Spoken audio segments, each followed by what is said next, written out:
The Vikings are off to a real rough start in real life at just 1-4. They were a playoff team last year. Now, it's kind of similar to what the Giants are going through. As a Giants fan, I can certainly empathize with the Vikings, except the Vikings have it much better. The Giants are so bad, maybe the worst team in the league. But this is not what we're talking about right now. We're talking about the Minnesota Vikings. 1-4 with a number of question marks for the future going forward. Is Justin Jefferson going to be a lifetime Viking? We don't know. Is he going to sign a contract extension to stay in Minnesota? These are big questions. Kirk Cousins, what's his future? Probably not in Minnesota, from what it seems. Danielle Hunter, always in these trade rumors, but nothing has ever happened. So is he going to get traded? Is he going to get extended? What's going to happen there? We're going to answer those questions in this Vikings rebuild, try to make them a Super Bowl contender. You know, they had the Minneapolis Miracle and then went to the Philadelphia Eagles in the NFC Championship and got smoked. They had Brett Favre trying to make a Super Bowl run. Couldn't end up getting it done. We want to try to build something a little more permanent and see if we can make this Vikings team finally a Super Bowl winner. So this is the squad. We're looking to upgrade the running game. The Vikings brought in Cam Akers, Dalton Risner, and the offensive line does look pretty good in general. The fact that we have Christian Darrisaw and Brian O'Neill means we have bookends for the future locked up. TJ Hawkinson, of course, in the mix as well at tight end. Justin Jefferson's a monster, and Jordan Addison is a really solid number 2 that's getting more and more playing time as we've seen season 1 go on for the rookie. He seems so much better than KJ Osborne. It's not even funny. But Kirk Cousins is the big question mark. 35 years old. He is not going to develop for us anymore. 84 overall is going to be his ceiling. He's a good player. He's definitely very good. But is he enough? And is he a long-term answer? I don't know if the Vikings think so. And those are rumors, but we'll see what ends up happening. On defense, it looks a little ugly. Like 3-4 defense, the interior of this defensive line, Dean Lowry, Kyrus Tonga, Harrison Phillips. Right now, these guys are not all that good. Jaquelin Roy in the mix as well, DJ Wanham. Like, you got some fine players. Danielle Hunter is a monster. Of course, Texas Longhorn Jordan Hicks. Texas lost to Oklahoma. Yes, I'm sad about it. It is what it is. Brian Asamoah is an Oklahoma player. Great timing. They got the Red River rivalry at inside linebacker. Marcus Davenport is I think a better player than his overall would dictate. He's a guy that does pressure the quarterback fairly consistently, at least has in the past with the Saints when he's on the field, which I can get. That's a question mark. His health, not always somebody super healthy. Lewis Cine, former first-round pick. I want to play him. Yeah, Cam Bynum over him. Josh Metellus, Harrison Smith, obviously. We are going to try and develop Lewis Cine in this rebuild. Right now, not great. Just a 71 overall after the upgrade. And corner is not all that much better for Minnesota. Like, Byron Murphy is a nice addition. He's not like your lockdown CB1 type guy. At least he wasn't in Arizona. It's still so early to make any of these claims for 2023. We're only like 5 games in. Andrew Booth Jr., I don't think has developed quite as nicely as Vikings fans would have hoped for, and the Vikings, obviously. And then you have a Caleb Evans, Mekhi Blackman. We have so many upgrades to make, and I think it's clear that it's not a reload. It is a rebuild. We need to, unfortunately, trade some of these aging talents for guys that can help us in the future, and that's draft picks, it's younger players. Harrison Smith is, a lifetime Viking, been an awesome player for the Vikings his entire career, but at 34 years old, there's nothing here for me in this rebuild. I have to trade him. I think this is a fantastic trade for us. Greg Newsome in a 2026 third for Harrison Smith. Greg Newsome's only 23 years old. Harrison Smith at 34 is just going to get worse. And we can pretty much upgrade long-term in the secondary, plus get a third-round pick, albeit in a few years. But why not? I think that's a really nice trade for us. And if we're really going to hit the rebuild button, Kirk Cousins has to go. I know the Vikings are not going to do this in real life. That'd be insane. But 1 year left on his contract here in Madden, I'm going to make it happen. Okay, got to do this. Kirk Cousins, Jordan Hicks gets us Chase Young in a 2024 fifth. I will do that all day, every day. When you have a team with question marks at both outside linebacker spots, well, getting someone that can come in and be the guy right away, Chase Young, We're going to extend and develop. That's the goal with Chase Young. Now, does that mean Danielle Hunter is not going to be back? I don't know. He's 28 years old in the final year of his deal. We can probably get a lot for him. I don't really want all these players. I would prefer picks. So I think I'm going to do something manually and try to get a first-round pick back for Danielle Hunter. I know we're gutting the team right now, but for the most part, I think this was something that had to be done for the long-term success of the team. I haven't really got a ton of picks back. We've really just been getting players, but they're young players, albeit with expiring contracts. That's why they're being traded by the other teams. But these draft picks, I think, are really going to help us. We're not trying to compete this year. We're trying to get that quarterback and build around whoever our quarterback ends up being. Hopefully the draft class is quite good. Okay, Danielle Hunter and Marcus Davenport are headed to Arizona. We get a 2024 first-round pick in return. I'm not sure if that's the Cardinals pick or the Texans pick. Both were projected to be very, very high. And I know it's so tough to see some of the best players on this Vikings team go away. But again, I think it had to be done for the long-term success of the team. Nick Mullins is now our starting quarterback. I might as well start Jaron Hall. Doesn't really matter. And Jordan Addison is certainly going to play over KJ Osborne. And then defensively, we're going to kick Chase Young back out to outside linebacker and probably go with, I guess, DJ Wanham over Patrick Jones. We can hop into a little bit of training camp just to get some extra XP. It's really not going to matter for a lot of the players on this team right now, but probably at least make sure Jordan Addison gets an upgrade for his overall skill point. Chase Young probably as well. Greg Newsome and Byron Murphy probably need them also. But outside of that, there's not really a lot on this team that I want to build around, and it's not like there are any offensive line drills in training camp in Madden 24 anyway, so it's kind of obsolete in a lot of ways for us, but we'll do it with a couple players, but no running back because it doesn't matter, no quarterback. Justin Jefferson doesn't need a boost. TJ Hawkinson, I guess we could do, but doesn't particularly matter. Ooh, Chase Young upgrade to Superstar X Factor. That's kind of a game changer. I mean, Ivan Pace I actually like a lot, but I guess we can try to develop him. I don't really think much is going to happen here, especially after already getting a dev trade upgrade for Chase Young.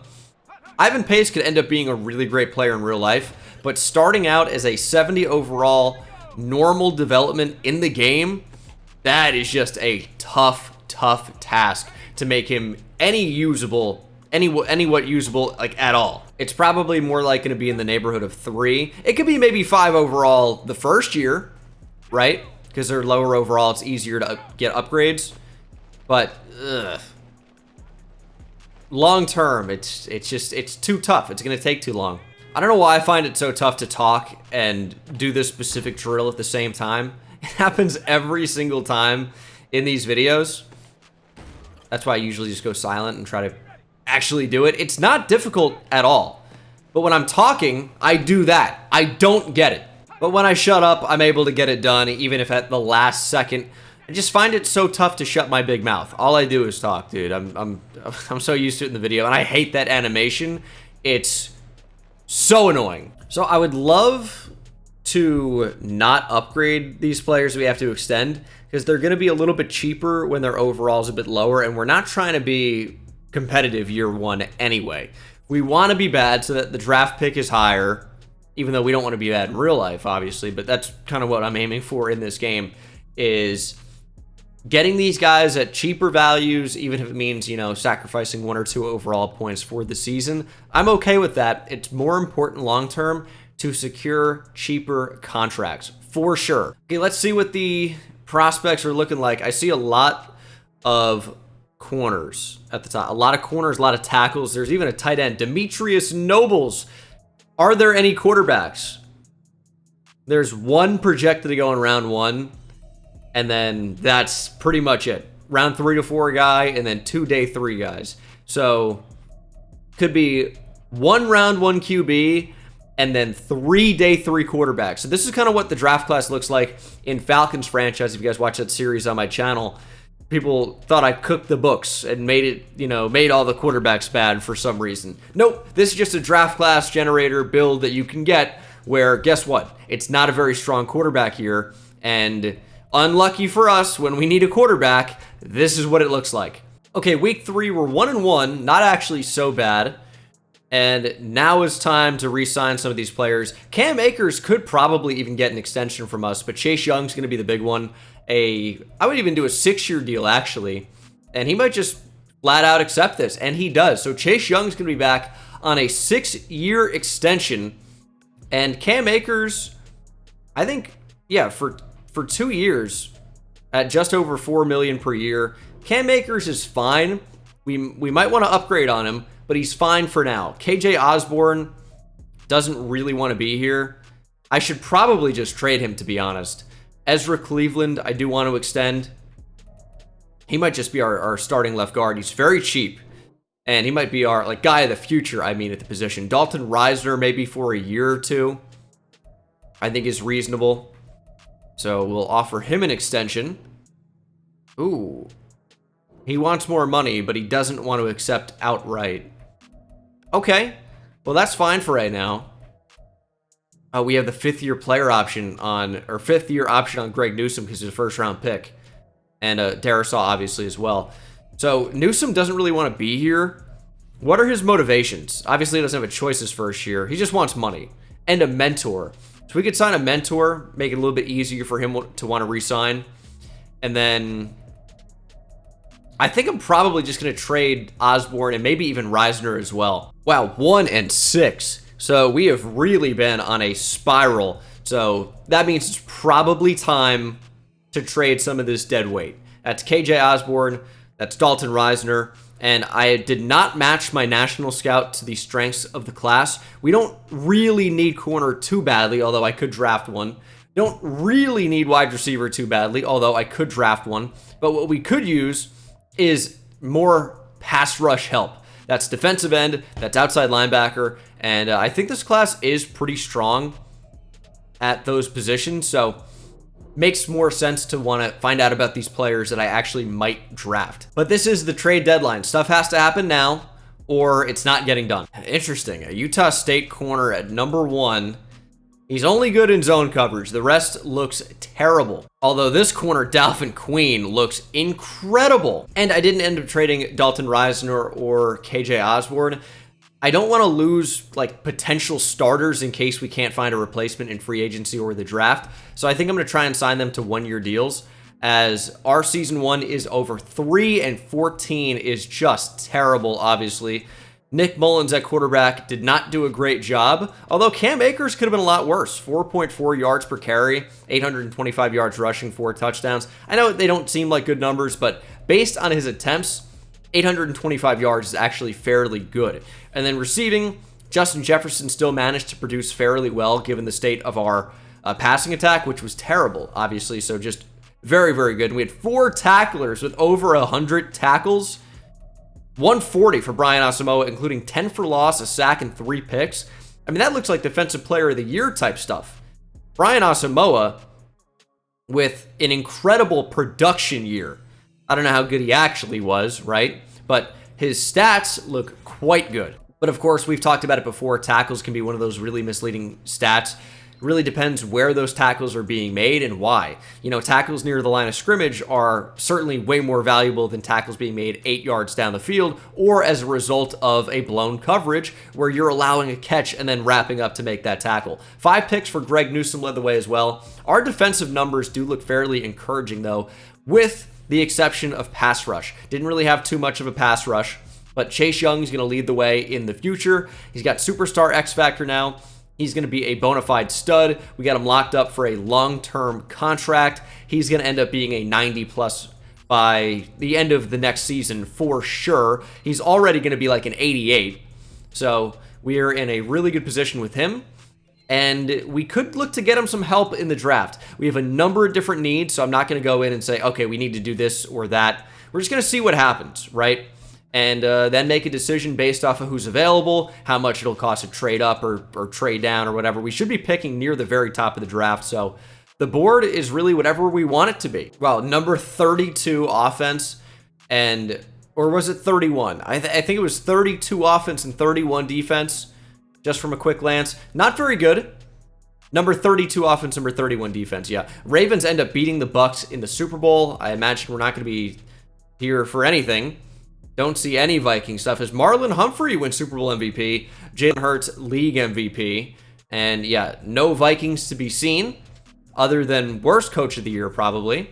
But we're going to turn it around, and I think in 2024 we're going to be quite good.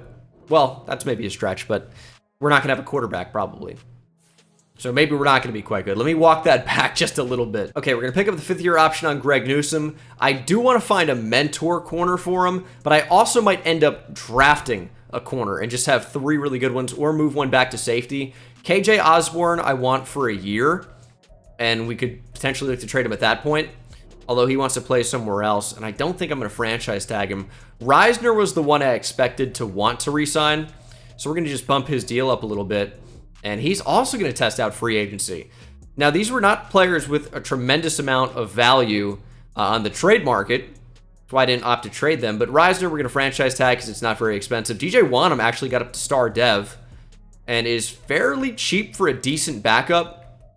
Not sure that he's going to want to be here, but I will offer to extend him, and DJ Wanham is back. I know he's a bit of a fan favorite, so we'll bring him back. I used to watch a lot of...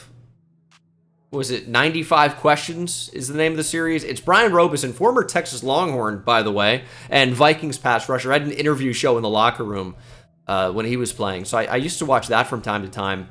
I think it was it 95 Questions? I forget what number he wore.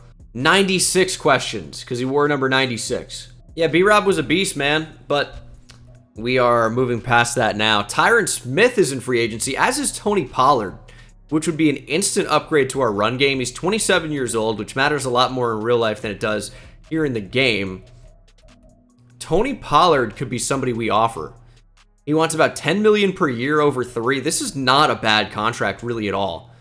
Tony Pollard is going to be someone we offer on. I almost never go after a running back, and here the Bears are. They have Roschon Johnson, one of the best running backs in the league, and yet they're offering on a running back? Tony Pollard? What are they doing? Unbelievable. But yeah, Tony Pollard is in the mix. Corner, I just want a mentor. I want somebody with the mentor tag, so it's going to be somebody old. And, I mean, Stephon Gilmore is definitely the best one. Doesn't want to be here. Is anybody wanting to be here that's old? That has the mentor tag? Can I even see it on the screen? Oh, I can. It's on the left.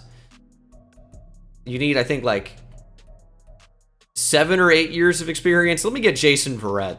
I love Jason Verrett. I know he was a TCU guy, but he was so good. So I'm going to offer him. Injury is obviously a huge problem in his career, but when he was on the field, he was so good. But those are going to be my 2 offers. Tony Pollard, Jason Verrett. Pollard might be headed to Chicago, but Verrett will get, and we get Tony Pollard as well. It's really not that bad of a contract. He's going to get worse at the back end of that, probably. But for a year or 2, he's going to be really, really solid. And I think a 3-year deal was what it was going to take to bring him into Minnesota. So a really good running back. Still looking for that quarterback. And the offense still looks good. Defensively, we have a number of positions we need to fill. Brian Asamoah is up to star dev. So is Cam Bynum. So is Josh Metellus. Everyone's got star dev on this team now. We have no defensive line. But I think this team is best suited for a 4-3, but we need help on the interior for sure. We're going to offer Leonard Williams. He'd be a good fit for our defense, but he's headed to the division rival Chicago Bears, so I will settle on an offer for Dietrich Wise.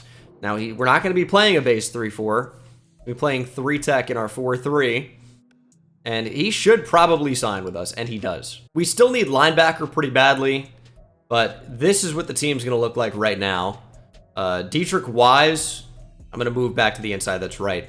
But DJ Wanham's going to start at right end, or Chase Young is. DJ Wanham's going to start at left end, and then we have Dietrich Wise and Harrison Phillips up the middle. The linebacker, a huge need. We could bring Eric Kendricks back. I mean, he's not a long-term solution, obviously, but let's bring Eric Kendricks back to Minnesota if we can. He's somewhat affordable. It's not really too bad. I think he's going to end up signing. Wide receiver Jonathan McClain looks like he could be a really nice option. Really good athlete, good looking skills as well. Wide receiver is not at the top of our list of needs, no question. But sometimes you got to take a good player when a good player is available. So he's going to be somebody I consider at the back end of the first round for sure. Might end up being a top 5 player in the entire class. So I think it would be smart to draft him. There's a safety that I think looks quite good. In fact, a lot of good looking safeties, to be honest. Safety just, again, not one of our big needs. So where do you kind of look to go in the draft? You have a number of players that you don't necessarily need, but are definitely really, really good and potentially worth drafting for that reason. Would you rather have players that are really good or players that fill needs but aren't that good? Although we keep finding good-looking receivers down the board. Now, they might not look as good, but the value on receiver here is looking pretty incredible. Look at you, Eric Stackhouse out of Oregon State. Traits are really good, and he has elite speed. Even though he didn't run especially fast at the combine. Eric Stackhouse, round 3 to 4. We have a needed outside linebacker. And there seem to be some really good-looking outside linebackers. And even inside linebacker as well. Tyler Lincoln's another one that looks quite good. So having, day 2 picks is probably going to be even more important than some of the ones near the top of the draft for us. All of these linebackers just look incredible. Barden's really way more of a cover guy. He's only 227 pounds. But also looks really good. I don't know what we're going to do in this draft. There's so many players that look really comparable to each other. I don't know how we end up making the right decision. It's going to be kind of an interesting draft, to say the least. Well, we end up with the number 1 and 2 picks in the draft. This is a trade down all day. Dalvin Queen is probably the guy I would target at the top of the draft. But there are a couple of defensive ends that look good. Obviously, receiver Kyrie Key. First of all, great name. He was a safety that I think looks really, really good. I know safety is one of those things where we have Lewis Cine, but we traded away Harrison Smith. It's still a position we could look to get and look to upgrade. A number of defensive ends that look quite good. Again, I keep mentioning it. Jonathan McLean's supposed to go in the top half of the draft at 16, right smack dab in the middle. But man, I don't know how I'm going to approach this. Okay, so we're not taking anybody here at number 1 overall. I'm not even going to think about it. We are trading down no matter what. Which is the best package of picks here for us? I'm not sure. Trading down to number 6 makes sense to me. Or number 8. But ideally, I'd like 3 first-round picks in return for number 1, at least. Plus maybe some other things as well. And I'd like it from a team that I know is going to be bad. That's kind of the problem. The Cardinals are usually a pretty safe bet. They're at number 4 right now. Texans are at number 3. One of them wouldn't be the worst. Okay, this is the trade. Number 1 overall to the Cardinals. We are also trading a 3rd in 2026, another 3rd in 2026. One was via trade. You have to remember that one. And then 2 5th-round picks this year. From the Cardinals, we are getting their first pick this year, their first pick next year, their first pick in 2026, and a 3rd-round pick this year. And there's a lot of players I kind of like in that round 2, round 3 area. So that is what's happening with number 1 overall. Cole Kelly goes off the board at number 1. At number 2, I don't want to pick here either. We still pick at number 4, which I can still do a lot with that pick as well. So what we're going to do, still haven't even looked at QB. It's not the year for it. Gonna trade 2. I might look to the Texans. Now they pick at number 3 overall, but I'm more interested in their future picks. So like 1 next year, 1 in 2026, a 2 next year, and then a 2 and a 3 this year, maybe even a 4 if I can do it. And I want them to decline so I can kind of get a scope of where I am and kind of adjust accordingly. And this ends up being the trade. I'm sending number 2, a 5th this year, a 4th next year, and a 6th in 2026 to the Texans for a 1st next year, a 1st in 2026, a 2nd and a 3rd this year. So I'm trading out of the 1st round with this, but I still have the number 4 overall pick. I think we got good value. I'm hoping the Texans are going to be bad next year, and we'll reevaluate on the board at number 4. So I think if we take the corner, we would do it now in Dalvin Queen from Auburn. A-man, A-zone. He is 23 already and not an incredible athlete, although good. not incredible. A tackle's nice. D play rec's not so nice. If I want a more true safety, I would move down right now. And I think that might be the move. We still need QB. I'm going to keep saying it. Defensively, I don't really want to start Cam Bynum, Lewis Cine, and Josh Metellus. You know, any combination of two of those guys starting, I don't love. We are going to upgrade linebacker in the draft. Eric Kendricks did not end up signing, which I think is good because we don't need him. We still need edge. This is not an issue that's going to be solved in 1 year. I don't think drafting a corner helps us as much as a safety does, just given the construction of our roster right now. DJ Wanham is headed to the Bears. We are making an in-division trade, sending our first-round pick here at 4, a 3rd this year, and a 6th next year for 2 first-round picks from the Bears. That's at number 11, and that's at number 25. And now I'm pretty much done trading down, but I might want to trade up from 11 to 9 or to 10. Number 11 and a 4th this year moves me up to number 8, where the Commanders pick, and I think we're going to take the safety there. There are a bunch of good players in this draft, no question about it, as the corner is actually sticking on the board a little bit here.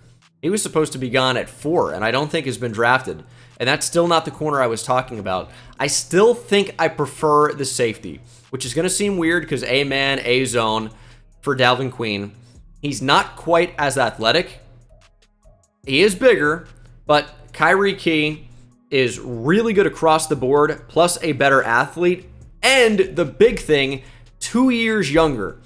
Kyrie Key, welcome to the Vikings. Hidden development, 92 speed, 90 acceleration, really nice for a safety, 92 agility, 89 change of direction, 87 jumping. He's a little tiny, but I think that's going to be instantly the highest rated safety on the team. Higher than Lewis Cine, higher than Josh Metellus, and of course, higher than Cam Bynum. And Dalvin Queen is the next pick. I'm trading up again, this time with the Rams. A 1st this year, that's number 25, and a 1st next year. Who knows what that's going to be. For number 14, and we're going to use that to get better on the edge. We're drafting a defensive lineman out of Texas. Hook 'em. It is Mello McDonald, 6'4", 258, is 23 years old, but B tackle, A finesse moves, C block shed, and a very, very good athlete. I'm making a bit of an exception for the age here because of the other skills, and he has normal development, of course. Of course he does. Why wouldn't he? But did seem very fast, and 91 acceleration is incredible. Just obviously didn't get the dev trait we wanted. Now he needs to win like Defensive Rookie of the Year or something. So we'll try and get that to happen. I actually have Kendrick Means on my board out of Oklahoma, 6'3", 299, 21 years old. He's a defensive tackle, has elite strength, decent speed, but I like the combo of B awareness, power moves, and tackle with A block shed, A play rec. So block shed could end up being a little bit worse for a defensive tackle than an A, but power moves could be a little bit better. So Kendrick Means is going to be the draft pick for me here. Also normal development, 90 strength, 76 speed, 81 acceleration. A pretty nice combo at defensive tackle, but again, the dev trait, not what you want. I have to ignore these receivers. They look good. They're going to be good players. It's just not what we need to do in the draft. Also, Eric Barden ends up being a round 1 true talent. So definitely going to scoop him up. Okay, trading Harrison Phillips, going into the final year of his deal, a 2nd round pick in the 30s, this current one, and a 5th to get 2 2nd round picks from the Eagles. That's like 48 and 56 or something like that. I think it's just going to be easier to get the players that I want, and getting the extra 2nd round pick is going to be huge for drafting those players. There is an interior defensive lineman, as this receiver is still on the board. There is an interior defensive lineman I thought looked pretty good. Of course, I drafted the left end in the 1st round, and this receiver looks really solid. Just need to ignore him. But Danny Bethel from A&M, I don't think I'm going to draft him. He looks very good, great speed, A play rec, B block shed, B finesse moves, B awareness, and because he is a run stopper, I'm thinking that having B finesse moves is a really nice combo. Could even have B power moves as well. And who is Kamani Blue? All these receivers are big body, 24 years old. Not a good athlete. He's got a great name, though. Got to give him that. All right, 1st, 2nd round pick, though, I'm going Eric Barden. Coverage, outside linebacker, 22 years old with elite speed, change of direction, and agility. He is purely a cover player, but you know what, he's good in that role. So we're going to go ahead and draft him. Hidden Dev, 88 speed, 89 acceleration, 91 agility. Should be a really nice add. Obviously, happy to get the Hidden Dev. It's not the end-all, be-all, of course. I'm liking the athletic ratings quite a bit, which we knew were going to be good already. But the fact that it fills such a big need for us as well, kind of like the icing on the cake there. And it's just linebackers left on the board. They all look pretty good. It's going to be really tough to make a decision. I think Eric Stackhouse is number 1 for me. Also 22 years old out of Oregon State. Was that not the last guy we drafted? Elite speed, very different players though. He looks good in coverage, but he's A block shed, A tackle, A hit power. He should be very, very good. And even though he didn't run quite as fast, still has elite speed. I think he's going to be 86, 87, 88 or higher. And welcome to the team. Hidden Dev, 86 speed, 89 acceleration, and a thumper coming downhill. Linebacker went from a weakness to now I think a strength. And we could even look to draft another one. We're going to simulate to this pick at the end of the 3rd round. And depending on which one of these players is available, as Eric Jones was one of the linebackers I was looking at, we will probably draft one, but they are all gone. Thankfully, it's not a huge need for us anymore as we drafted 2 of them, and we have, of course, the now star development Brian Asamoah. But what do we do with this pick? Velvario Quick? That is, okay, that's a name. Freaking Velveeta Cheese over here. Could be a good pick for us. You know what, we got a quarterback here. He's got elite throw power. Accuracy could be better. He's not going to be good, but he's got a cannon of an arm. We're going to draft him. 94 throw power. It's the 3rd round. We're going to take a shot on a QB. All of our players were off the board, and we probably have our starting quarterback for next season. It's ugly, but you know what? Maybe we develop him. Draft recap. Please tell me we did well. I would say so. Kyrie Keys is 77 overall. That's a great first pick. And even Melvin McDonald with normal dev is a 75. Kendrick Means is only a 72, but I think that overall is going to jump up at defensive tackle. Really strong. Block shed's great. Power moves is okay at 74. Not amazing. I should have known not to draft the Oklahoma player. Of course, the Texas player was also normal dev. Just not a great combo, but he jumps up to a 75.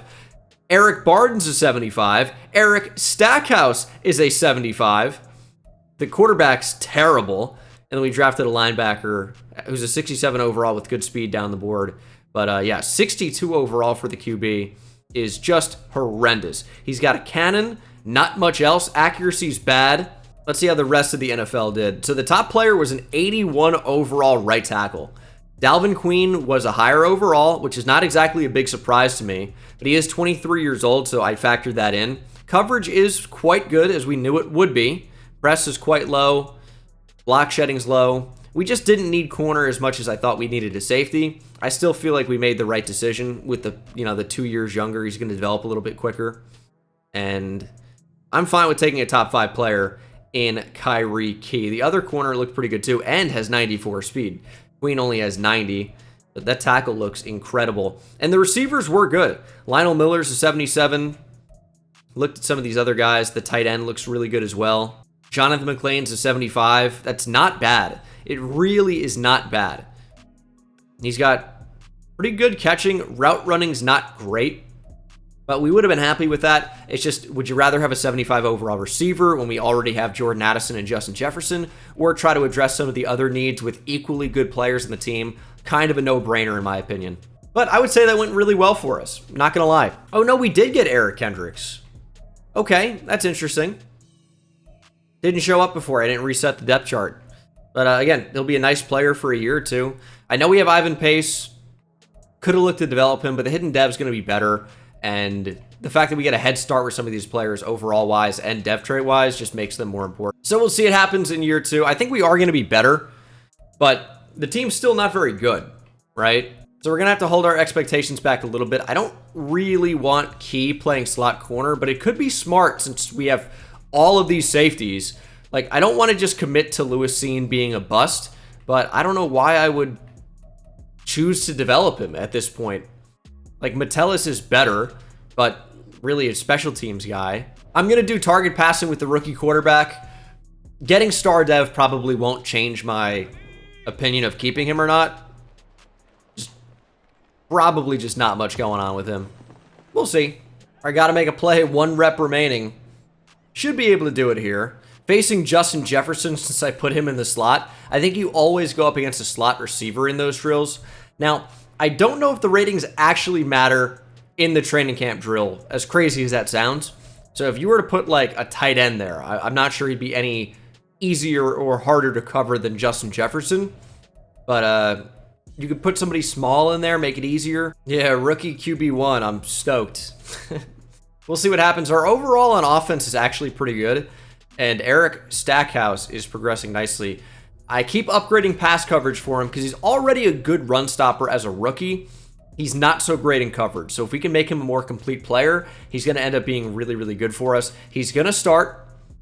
He's not going to be a starting sub linebacker, though. That's going to be Eric Kendricks and the more coverage-oriented rookie linebacker. But we'll make sure the scouts are in a good spot. I would say linebacker's not really even a need for us anymore. But a quarterback with the last name Cannon? I am in. Chris Cannon? Oh, now we have QBs. All right, 3 in the top 5. 4 in the top... Oh, 5 in the top 10. Oh my goodness. This is the class to need a quarterback, or at least it appears that way. We are going to make our national scout a quarterback scout. And the strength of the class is QB for number 1. So this is a no-brainer. We're going to fire Calvin Heath and get a QB 3-star scout in there. A lot of hidden dev up top, a lot of normal dev on this defensive line on the bottom. But specialist-wise, Mello McDonald's going to rush. Stackhouse behind Kendricks, as I said. Eric Barden, sub-linebacker 1. Jefferson in the slot. Alexander Madison, I guess, can be our power back. Take a couple reps away from Tony Pollard. That's fine. But, yeah, probably not going to be a great year for us with no quarterback. But we are going to get in position for a QB in the draft. So we got to look at the bright side, the silver lining to our bad situation as we start out 0-1. Ooh, see, this is what I was talking about. The Justin Jefferson contract is up. I don't have a mentor corner, I don't think. Or did we end up signing one? No, Jason Verrett probably ended up signing, right? Jefferson wants a franchise QB. Yeah, we don't have that right now. Wants a mentor at the position as well. That's tough. Okay, 2-5 at the midseason mark. Not great, but we're on at least a better track than last season. And Byron Murphy could end up going up to superstar development. I doubt it, but I guess it is possible, so I'll show you. But it's highly unlikely. It just never really happens in simulation or in the actual games because the corners don't get targeted for some reason. Now, we do have upgrades for our rookie Eric Stackhouse. No K is the downhill thumper. And Eric with a K, Barden, is the cover guy. But both from Oregon State. Stackhouse has star, and Barden probably also has star, and he does. Got to upgrade run stopper on him. But the Erics could be a problem. And Eric Kendricks, oh my goodness. How did I just realize that? I realized the 2. We have 3 linebackers named Eric. One of them spells it slightly differently. But we have the Erics at linebacker. Reminds me of the Williams wall for the Vikings. Kevin and Pat Williams. What a monster duo on this interior defensive line for the Vikings in the 2000s, I should say. What a monster duo. Well, now we have a trio of Erics this time. Yep, Byron Murphy had a quiet game. Shock. Do have a breakout defensive line challenge, though, for Mello McDonald, the rookie with normal dev. He definitely could get an upgrade. That would be huge. All right, we got to bring back some of these free agents, or will be free agents. Cam Bynum probably is a yes. Murphy's a yes. Jefferson is a hell yes. Absolutely need him, and we're going to have to overpay. We don't have a quarterback. He's going to be expensive, like, whenever we sign him. So, might as well sign him to a big extension now. Justin Jefferson's back. We had to go big if we wanted him, and we certainly did. And why can't I negotiate with Byron Murphy? Okay, he's on the right side and the left side of Cam Bynum. A little bizarre. Bynum, 4-year deal. Up the money a little bit. Cam Bynum is back. It's not a great option, but it could be a lot worse. And then Byron Murphy's actually not too expensive either. I would do a 5-year deal and up the money.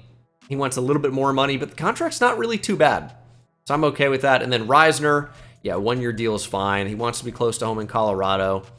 Minnesota is like not terribly far away. You're still in like the Midwest to West area. I know it's farther north, but there's not really a lot of sports teams close to Colorado, right? Like, you have the Raiders a little bit, obviously the Broncos, but the Vikings are kind of next up on that list or in that general vicinity. Like, don't get me wrong, it's not super close, but my point is that not a lot of teams are. Like, you have the Chiefs to the east, then you start talking about the California teams and the Bears. It's like, the Vikings are kind of within that next range, but there are not a lot of teams that are super close to Denver unless you're the Broncos. So I guess he wants to go back to the Broncos, I guess. Although he did go to school at Kansas State. Could go play for the Chiefs.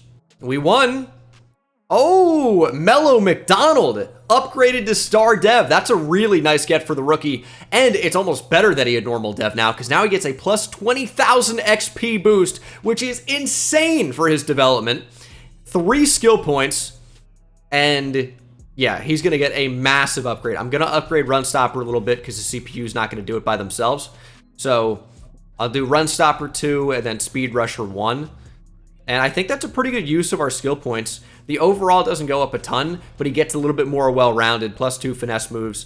Now at an 80, playing down 1. Athleticism's there. Block shed's now to 74, which isn't terrible. He's got good traits.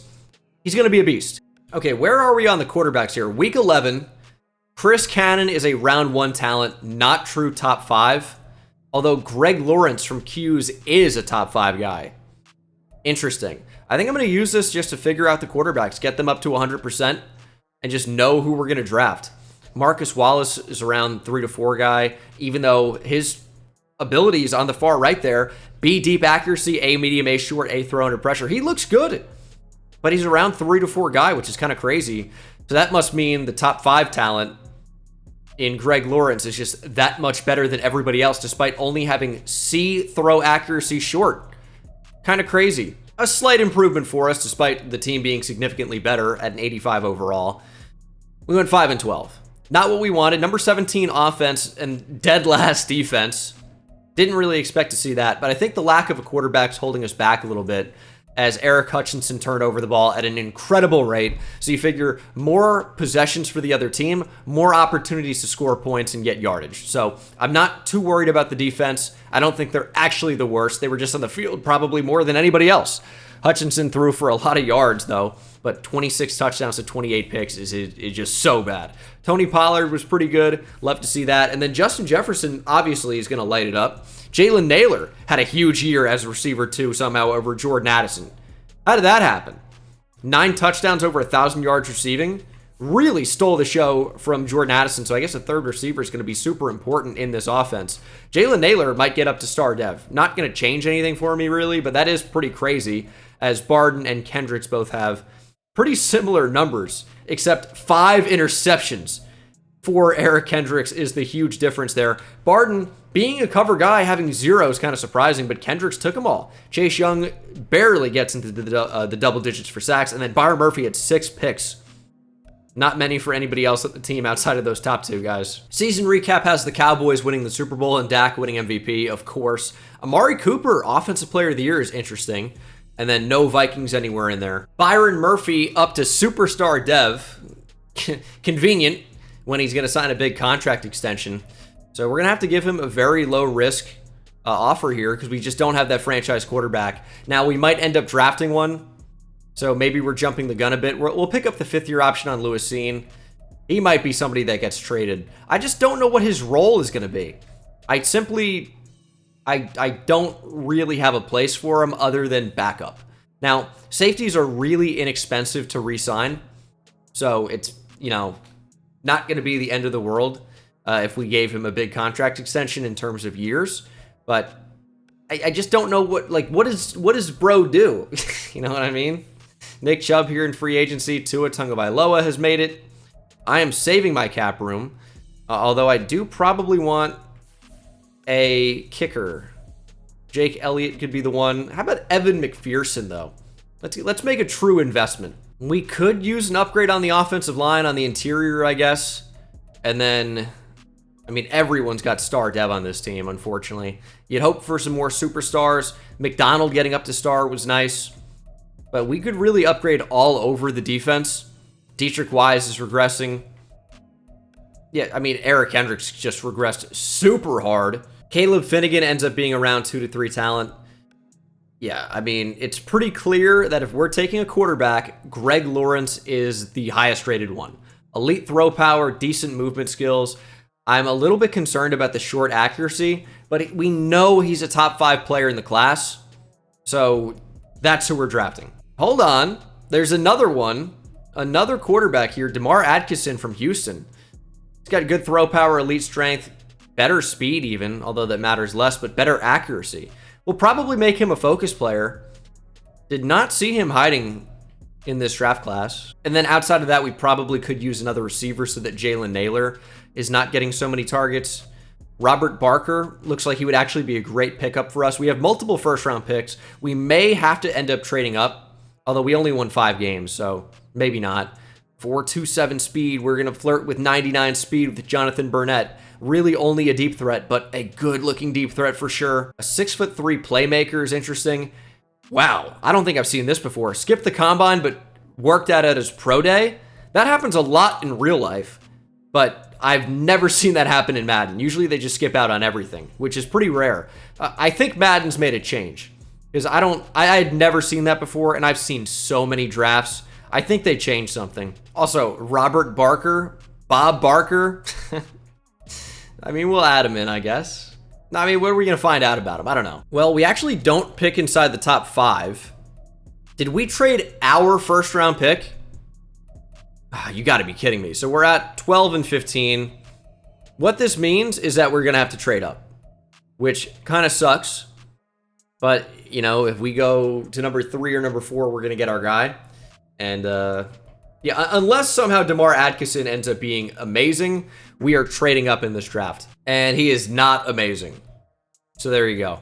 You go from 3 quarterbacks that are worth even looking at to now 15 QBs that are going to get drafted. Chris Cannon, the QB out of Q's, goes to the Seahawks at 2, and then there's Cordell Kidd. I think I'm just going to trade up to 3. And we do have 3 first-round picks in 2026.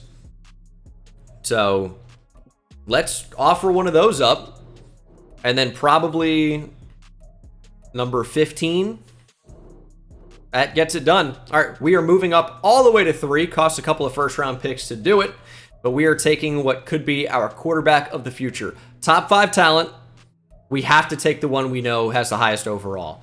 These other guys could end up having better dev traits. I'm not going to try and take a lower overall player because he might have a better dev trait. I feel like that would be stupid, but sometimes you guys like that. Greg Lawrence, 22 years old. Accuracy's just fine, but he's got a cannon of an arm. Rocket arm, looks good in shorts, big hands. Whole deal. Greg Lawrence out of Syracuse, welcome to Minnesota. 96 throw power, 86 acceleration, 78 speed, 81 strength, 81 change of direction. This is the guy. Top 5 player in the entire class at quarterback. Very rare to see that. We had to draft him. But now the question becomes, where do we go after that? And I'm thinking that we probably don't need to take anybody here at number 12. And we'd probably be better served trading the pick, as we have another corner with the last name Queen. But we'd be better served trading this pick for a player that can help us win now. Is that a receiver? It could be, honestly. But I like the way the offense looks in general. Having a really good QB, completely going to change things. And then defensively, actually, we could just go out and get a really good defensive tackle maybe. That might be the best thing to do. We are trading 2 first-round picks, 2025 and a 2026, as well as a 5th in 2026 for Dexter Lawrence. That's how you go out and get a really good interior defensive lineman that can totally change your team. And the Vikings already have this fascination with taking Giants defensive tackles. Linval Joseph, Dalvin Tomlinson. Here's another. All right, second round. Do we go out and get a receiver here? The receivers I wanted mostly are gone. There is still one remaining. What does my board look like? It looks like one who's good and then one who's a slot player. Kevin Andrews looks fine. Big body, go up and get it type receiver. Welcome to the team. Maybe a better receiver 3 than Jalen Naylor. Maybe not. All right, we're going to do some trading down here. Those picks in 2025 at the back end of the draft are going to help fill out this roster. And we'll let the CPU handle the rest. Draft recap. We have Greg Lawrence at a 76 overall. Andrews 72. It's not great. The rest of the, the draft class is not great either. But Greg Lawrence is the crown jewel of the class at 76 overall. Strong arm, field general, improviser, scrambler overalls are quite low. He's not really much of an accuracy guy. Does have ideal sense of pressure and decision making, which is nice. Does not have the tight spiral trait, which is interesting. He just throws ducks at 100 miles per hour. And we'll see what the rest of the class looks like. It looks like it just wasn't that good. Only 277 overall players. One of them was a safety at the back of the second round, being tied for the highest overall player in the class. And then there's Greg Lawrence. Just, your name is not Teddy Graham. You guys remember Teddy Grahams? Oh, what a great snack. Not sponsored, but it is true. Hey, this is the team. We're going to do training camp, try to get some upgrades, especially for our quarterback. The defensive line looks a lot better. We're, of course, going to play Means over Dietrich Wise. But, yeah, this team looks good. Just got to go out and get it done. We need to be a lot better than we were last year, that's for sure, as Eric Kendrick's going to be relegated to a backup role. Put Asamoah in there for now, but I could see a way where the other Eric ends up getting in there over Asamoah. Would not surprise me at all. Lewis Seen at nickel corner? Maybe. He's not going to wear number 0. A quarterback wearing number 0, that's something else. But bullseye on the first throw, I like to see that. He's got a good quick release, a little bit, I guess. So Tony Pollard's already regressing. He's down to an 89 overall, which isn't bad, right? But it certainly is not amazing. And, we could use every upgrade that we can get. So a skill point for free here in training camp is going to be pretty nice. And, yeah, he's still going to be good for us. But we knew what it was going to be when we signed him, as we're not really getting much in the way of blocking from Josh Oliver. What are you doing, guy? All right, going to get gold here for Byron Murphy. That is the last drill of training camp. And no dev trade upgrades as far as I can tell so far, unless Byron Murphy gets Superstar X Factor, which I find to be unlikely. But Chase Young, happened to him. But some nice skill point upgrades. We should be way better in 2025. Doesn't mean we will, but our quarterback is significantly better. I need to see success. I'd love to see Offensive Rookie of the Year for him as well. That'd be swell. Oh yeah, getting Dexter Lawrence. That's going to be a really nice addition to our defense. I'll play Lewis Seen at nickel. That's fine. Barden, Asamoah. Or should I put Eric Stackhouse in there instead of Asamoah? That might be better. Like, better at least for development, right? Don't really want Kevin Andrews to be our slot receiver. I think I'll probably just throw Jordan Addison in that role. Makes a little bit more sense to me. So we'll flip those two around. And let's go ahead and simulate. I think I'll see you at the midseason mark. Rookie QB1, what should his expectations be? Just showing flashes. That's all we really want to see. 2+ passing touchdowns would be nice. I also think that's quite doable.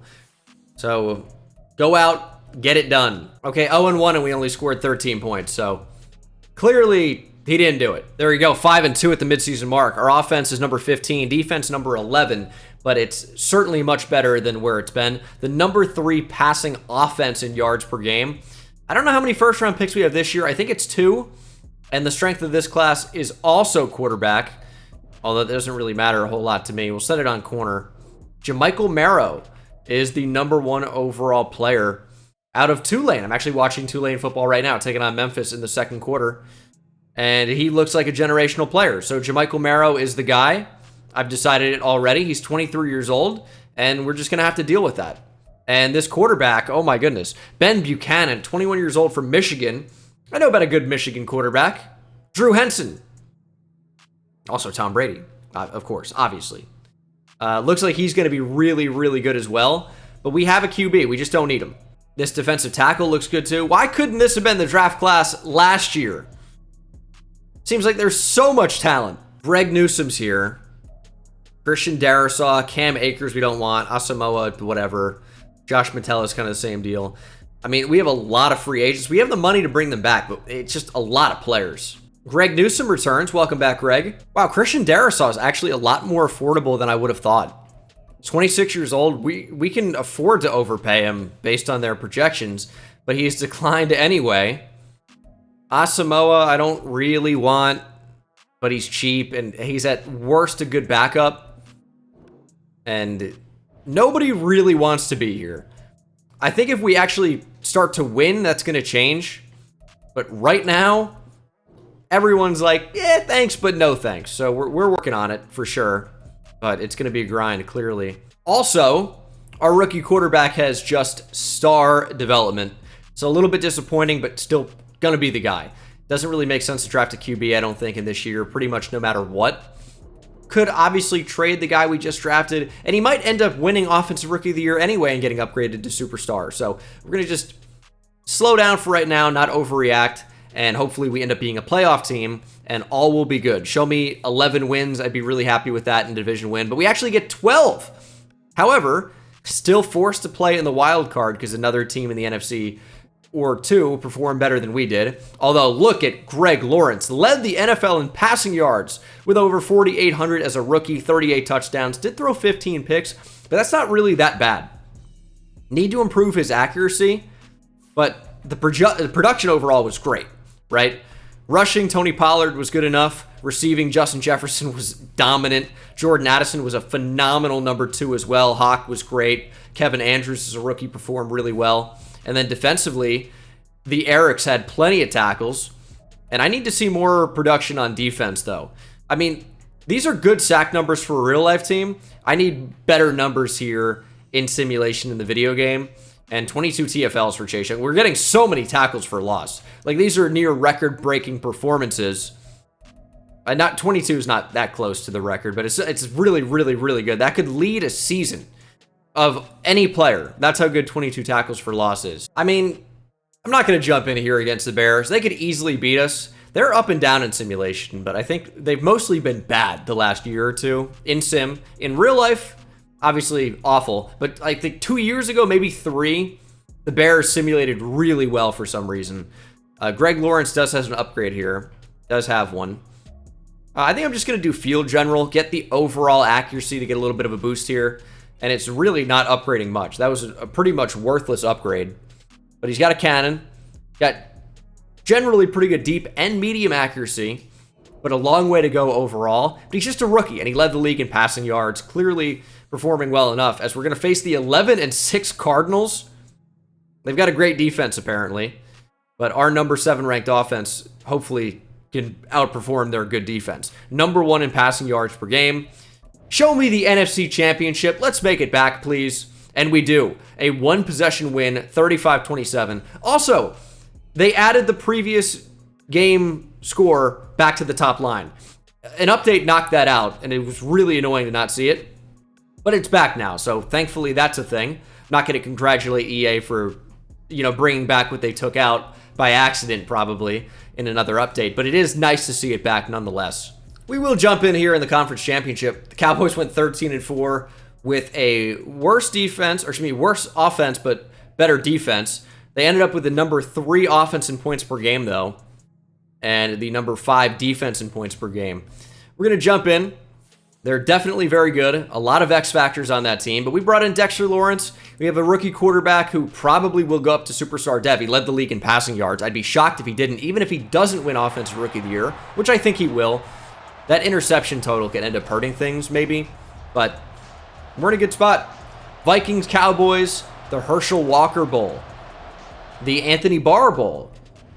Who else is a Viking and a Cowboy? I'm sure there are multiple. Did Terrence Newman get to the Vikings at any point? I feel like he did, right? I can't remember now. 14-7, 17-7, we have the lead, and we keep extending it, but the Cowboys go ahead and retake it just like that. As soon as I said something, it's 23-21, and I think a first down actually ends the game here. We could kneel it out. I mean, the Cowboys have no timeouts. Maybe we should, but I don't know. We might need a first down. It's going to be close if we don't get the first down. I don't want to pull a Mario Cristobal, but, I mean, Tony Pollard's not going to fumble or anything, especially not when we just give ourselves up. All right, final play of the game is a quarterback kneel from number 0, Lawrence. And Greg Lawrence wearing number 0 still is just insane. But we're going to go ahead and simulate and move on to the Super Bowl. We had a quick turnaround. I told you it was going to happen. I felt good about this team. We just needed to put that quarterback in a position to win. And we built the team around the quarterback and then just inserted a rookie and he ended up being pretty good. Turnovers a bit too high, as we talked about, but the overall production was great. Phenomenal rookie year, and we are now playing in the Super Bowl with a rookie quarterback. Extremely rare. I think it has happened. Did Ben Roethlisberger, did he play in the Super Bowl as a rookie? I want to say he did. No, they lost the AFC Championship, and then they went to the Super Bowl the next year, and I think they won in 2005. So, yeah, I don't know if any starting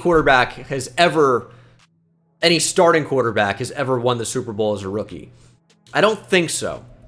But you guys will let me know in the comments. I can't remember. I'm sure that's a stat I've heard before.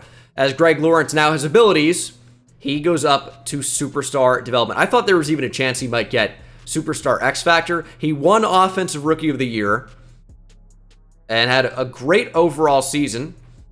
And these abilities are going to be nice to add. Glad Clutch, I guess. I don't even think that's going to do anything for us right now. Let's do Scrambler. Increases his ability to throw short and on the run. And we get +1 throw accuracy mid. Yeah, he was definitely the right draft choice. Absolutely no reason to even consider drafting a QB. The corner is going to be the move, but that's obviously taking a back seat right now because we're trying to win a Super Bowl.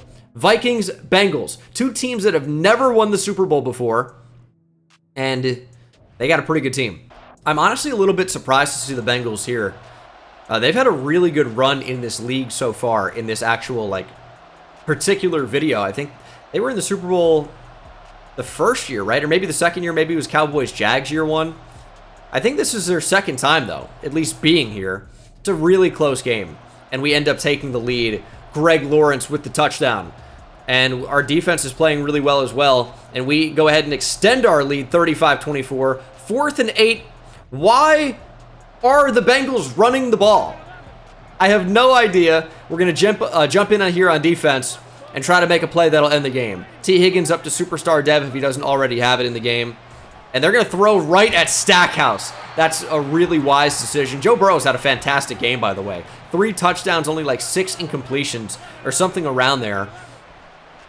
But, targeting the linebacker in coverage, never a bad idea. As Burrow's under pressure, nearly sacked by Mello McDonald. Looking anything but mellow. He's playing out of his mind on the defensive line, chasing after Joe Burrow. Lewis Seen into the box. Let's show blitz. Put him in that A-gap. Then back up. Play defense. They're going deep. Cam Bynum, get in front of Chase. He's cooked. Why do we have Cam Bynum as a starting safety? Jamar Chase touchdown. They got me. Now look at Tony Pollard. Bengals will call their penultimate timeout. And then we will hopefully just get a first down here and guarantee the win. I think we guarantee the win anyway. Should probably just be kneeling it. But look at the jukes from Tony Pollard as Logan Wilson drags him down. That is your ball game. The Vikings, for the first time in a crazy history, will be Super Bowl champion. Now, they did play in a championship game back, I think it was Super Bowl 4 or Super Bowl 2, something right around there. Didn't end up winning. I think they lost to the Chiefs and QB Len Dawson. Just back when quarterbacks were just ripping cigs on the sideline. An insane time. An insane country we lived in at that time. Although I didn't. I'm not 60. Or 70, even. But that is neither here nor there.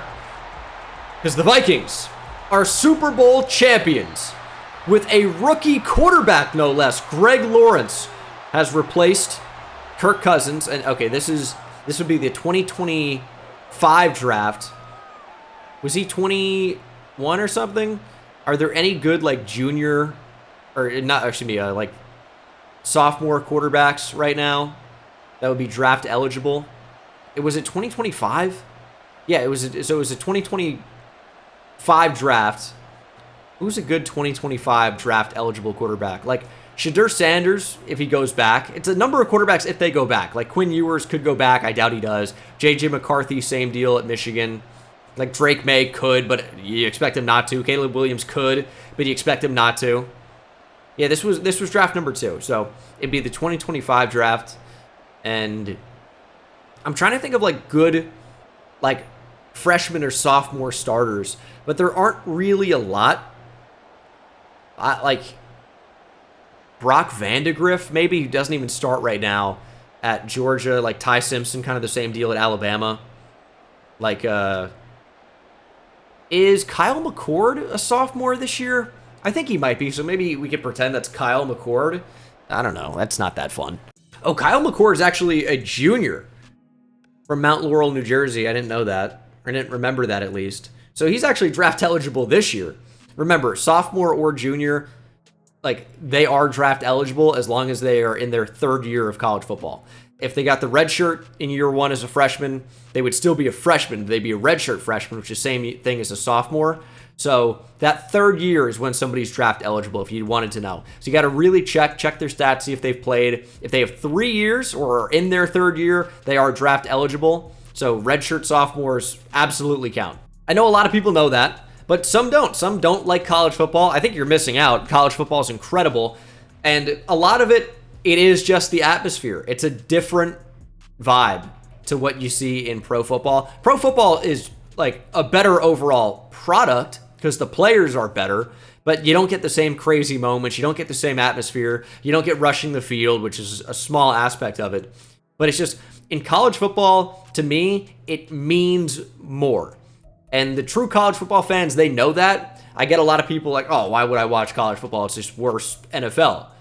But I think it's a crazy way to look at it. They're both great. If you don't like college football, you should start watching it because some of these games end up being amazing. Not all of them, and I get that it could be frustrating or like, you know, weird to get excited about Tulane versus Memphis that I'm watching right now above me as I record this. But I'm telling you, some of these games are the ones that end up being the most insane.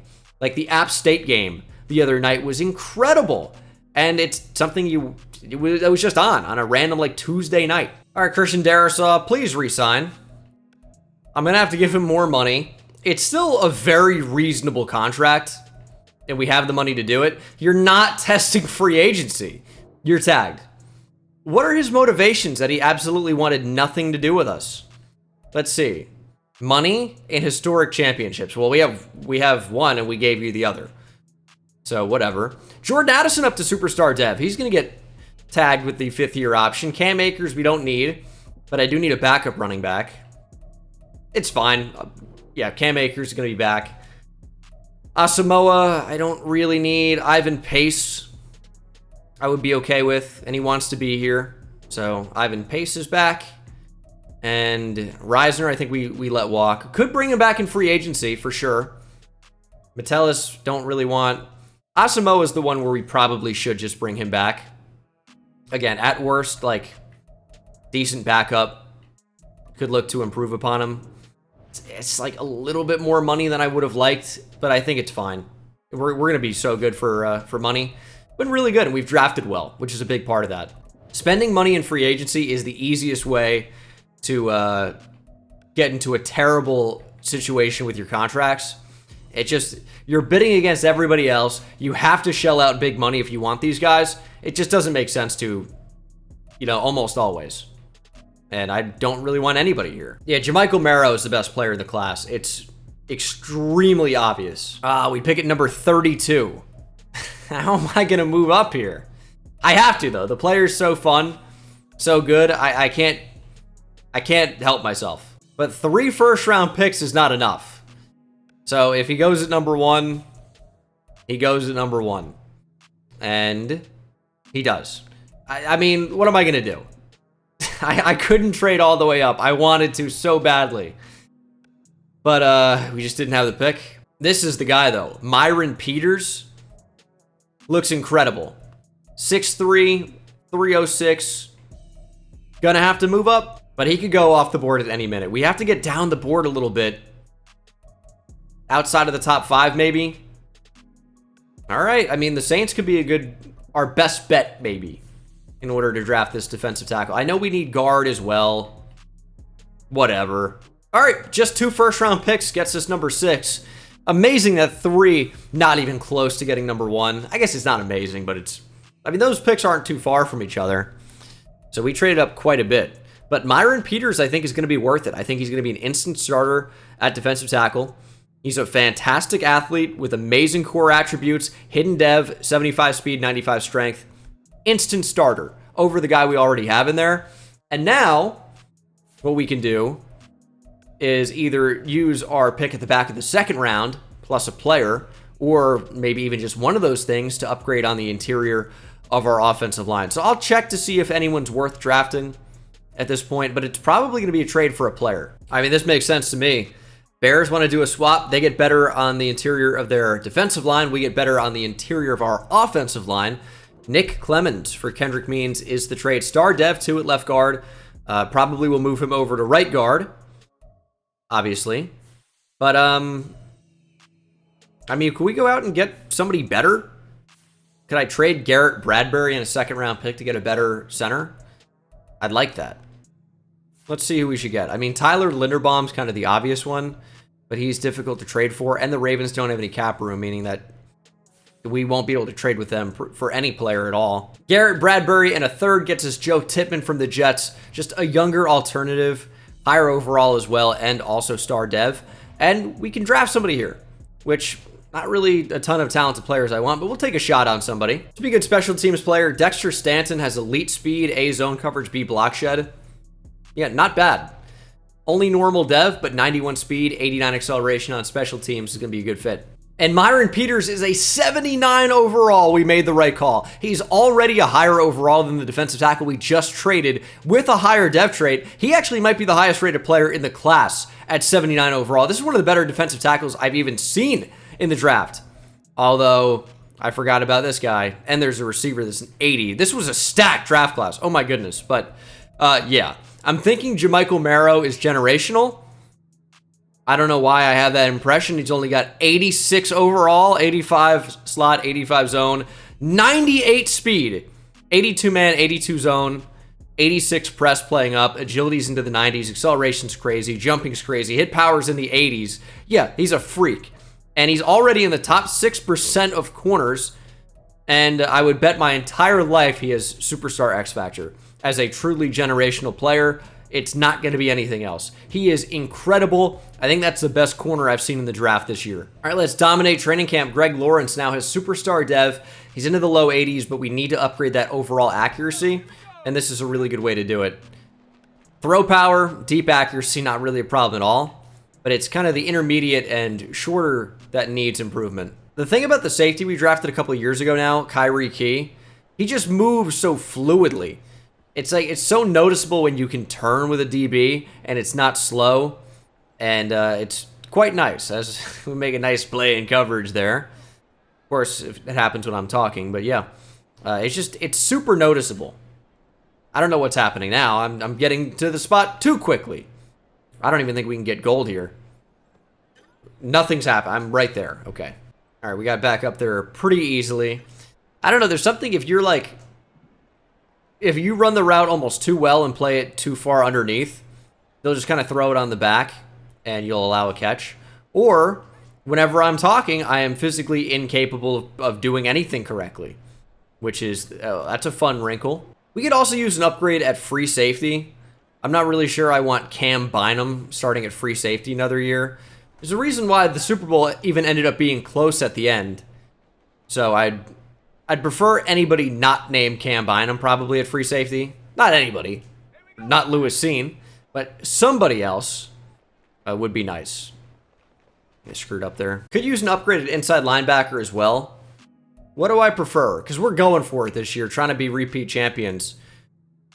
Where do we need that upgrade? I mean, even having the third corner would have been nice. But we ended up with a really good defensive tackle as a result of missing out on the generational corner. But still would be nice to have a third really good corner, an 86 overall rookie with guaranteed superstar X Factor. But Peters is cool too. I can get Enrique Villalobos and Wyatt Teller for a 2028 1 and a 2028 5. I'm going to do that. That upgrades our offensive line significantly. And, by the way, it gives us a superstar X Factor middle linebacker. He's only a 76 overall. But he is an X Factor player you'd hope is going to upgrade pretty quickly. So he might overtake Brian Asamoah, and I can use him and Cam Bynum to upgrade at free safety. That's kind of the goal. Brian Asamoah, Cam Bynum, and a third gets us Derek Forrest from the Commanders. 85 overall, normal dev, free safety. Pretty good player in real life, too. Not probably as good as his teammate Cam Curl, but a very, very good athlete. Obviously, slightly different positions as well, free safety versus strong safety. But a nice upgrade for us. And I just need the superstar X Factor linebacker to develop. He's only a 76 overall. That's a little bit concerning. But he's got superstar X Factor. Just maybe he didn't have an opportunity to start, and now he's going to have that here. So I expect him to get upgraded pretty quickly. I don't know. The thing is, he's already 26 years old. So, I don't know. We'll see what happens. And you guys have seen the team. Peter's going to start. I think we're just going to leave Barden and Stackhouse there as opposed to playing the rookie at sub linebacker. So he's not going to play like a ton, but he'll play certainly a decent amount. And we will simulate and try to win another Super Bowl. The team's quite good. I think we have what it takes. Oh, and Mello McDonald's had a strong preseason. Yeah. +3 power and finesse moves for Mello McDonald. Quickly becoming a superstar. Love that. Well, he's only got star dev, but you know what I mean. Mello McDonald could continue his breakout with a big game today. 2+ combined sacks and tackles for loss with Mello McDonald against the Patriots will continue his breakout. It's possible. I'm not going to say it's impossible, but it's unlikely for sure. We won 24-14. Did Mello McDonald get the upgrade? Nope. Took long enough to get us there, but nope. Although he is going to go up to an 85 overall here, so not the worst thing. Keep upgrading run stopper when I can, but block shed hasn't been improved that much. 88 finesse moves, though. I think by the time the playoffs get here, he's going to be 90+ finesse moves. So we're going to have a bona fide stud pass rusher as Byron Murphy continues to get upgraded. He's an 88 overall now. Looking very, very nice. 5-2 again at the midseason mark, which is always nice. On track to make the playoffs, unless something terrible happens, which probably won't. I do have the backup guard that I traded for when I swapped that defensive tackle, who's just not going to end up playing, and that's okay. Really good-looking team, though. Can't upgrade Justin Jefferson. He's reached his ceiling at a 99 overall. They don't let you even improve any aspect of his game at that point, which kind of sucks. But it does slow his regression quite a bit. But yeah, we are on track to make the playoffs with ease. I'm not going to do anything to mess with it. We're just going to keep this team together. And hopefully I'll see you for a first-round bye and not playing in the wild card. And we are going to have a first-round bye. 15-2, we won out. What a game for Tony Pollard as well. Yeah, this team is super good. And I'll tell you what else is Cowboys playbook doesn't mess around. No kidding, the Cowboys are only in the Super Bowl pretty much every single year in Madden. Enrique Villalobos is still not going to be that highly rated, but at least the morale and temporary boosts make him look pretty nice. I mean, 85 speed, 94 tackle. Greg Lawrence took a bit of a step back in terms of overall production, but the turnovers went way down. Still threw 38 touchdowns, but the yards were like 700 less. I'm assuming because Tony Pollard had more, 1,300 yards, 14 TDs. Receiving, Justin Jefferson still dominating. But Kevin Andrews, 13 touchdowns. Receiver 3 just really produces in this Dallas playbook, even more so than Jordan Addison, and even more so than TJ Hawkinson, clearly. And then defensively, I guess we weren't on the field that much. Or our defensive line was so good that Eric Stackhouse was the only triple-digit tackler right at 100, had 8 for loss. But Chase Young, look at this, 19. 18 for Dexter Lawrence, 13 for the rookie Myron Peters, 9 for Mello McDonald. All 4 of our starting defensive linemen had double-digit sacks. 11.5 for McDonald and Lawrence, and 11 for Chase Young, 10.5 for Myron Peters. Nobody else did anything, but those 4 were amazing, and then Greg Newsome had 5 picks. This is another amazing team, 15-2, clearly for a really good reason. Division round against the Bucks. This is a sneaky team. 85 overall somehow. And yeah, they beat us. I knew it was coming. It always seems that way. When you seem undefeated, unbeatable, I should say, that's when you get knocked out. And the Bucks, I mean, they snuck up on us. Myron Peters has abilities. He's a superstar player. Did he get it, though, or did he have it? He got it. He had star dev, gained superstar dev by winning Defensive Rookie of the Year. I mean, he's a monster. Monster player. Definitely a really nice grab.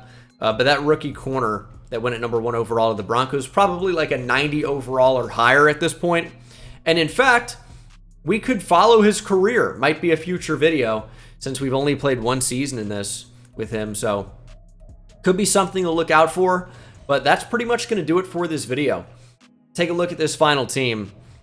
Greg Lawrence up to Superstar X Factor. Jefferson with even more points. How does Andrews not gain star dev after a 13 touchdown year? Kind of insane. But Peters, we know, had the big upgrade to Superstar. Greg Newsome got upgraded to Superstar as well. Really, really nice looking squad. And the important thing, the big thing for this team, is they are set up for future success.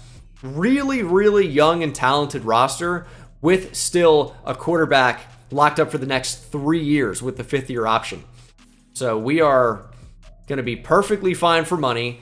And Jermichael Marrow is the 2nd highest rated player on this Broncos team, 89 overall in his rookie season, and playing on a bad team with bad morale. But stay looking out for that. Subscribe if you're not subscribed already. You might think you're subscribed already because you're seeing these videos and you're recommended or on your home feed. Make sure you're subscribed, and I'll see you in the next one.